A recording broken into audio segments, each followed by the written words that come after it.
Start చేద్దాం అనుకుంటున్నాం but perfect time కోసం చూస్తున్నావా? మనం డైలీ చూస్తున్నాం సోషల్ మీడియాలో పర్సనల్ బ్రాండింగ్ ఎంతలా గ్రో అవుతుందో.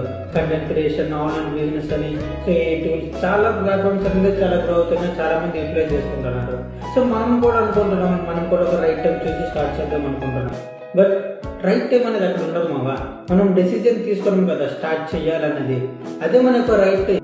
సో లేట్గా స్టార్ట్ చేస్తే మనకి రిగ్రెట్ గానే ఏముండదు మావా. స్టార్ట్ చేద్దామని ప్రోక్రాస్టినేషన్ చేస్తారు. సో ఒక 5 years తర్వాత నువ్వు అనుకున్నవి ఏమీ జరగవు, అప్పుడు నువ్వు రిగ్రెట్ అవ్వడం కన్నా ఇంకేముండదు మామ. సో లేట్గా స్టార్ట్ చేయడం కన్నా ఫాస్ట్గా స్టార్ట్ చేసి బెటర్గా ఉండు. ఒక స్టెప్ తీసుకొని ఒక 1 hour దాని మీద స్కిల్ నేర్చుకో, డెఫినెట్లీ నీకు అనేది యూజ్ అవుతుంది. నీ కాలేజ్ షెడ్యూల్తో పాటు నువ్వు అనేది ఒక సైడ్ సోర్స్ ఆఫ్ ఇన్కమ్ కూడా క్రియేట్ చేసుకుంటే నీ యొక్క లైఫ్ అనేది బెటర్గా అవుతుంది. సో నీకేమనిపిస్తుంది? లేట్గా స్టార్ట్ చేసే వాళ్ళ మీద కామెంట్ చేయి.